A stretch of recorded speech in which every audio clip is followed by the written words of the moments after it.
Saudi আরবের আল Jubail Bangladesh কমিউনিটির ২১ সদস্য বিশিষ্ট আহ্বায়ক কমিটি ঘোষণা করা হয়েছে।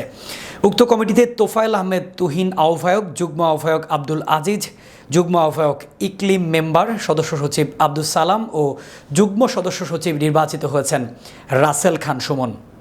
আবু সুফিয়ানের সভাপতিত্বে ও সংগঠনের সাধারণ সম্পাদক মোহাম্মদ ইমরান খানের সঞ্চালনায় অনুষ্ঠানে বক্তব্য রাখেন ইকবাল হোসেন তালুকদার, জসিমউদ্দিন শামীম, আনোয়ার হোসেন, নিজামউদ্দিন, আবদুল্লাহ আল মামুন, জালালউদ্দিন মোল্লা, মইনুল হক মামুন, সেলিম চৌধুরী, আবিদ চৌধুরী ও সারোয়ার আহমেদ সহ আরও অনেকে। এ সময় আল জুবাইলে বসবাসরত ৬৪ জেলার সামাজিক, সাংস্কৃতিক ও রাজনৈতিক দলের নেতৃবৃন্দরা উপস্থিত ছিলেন।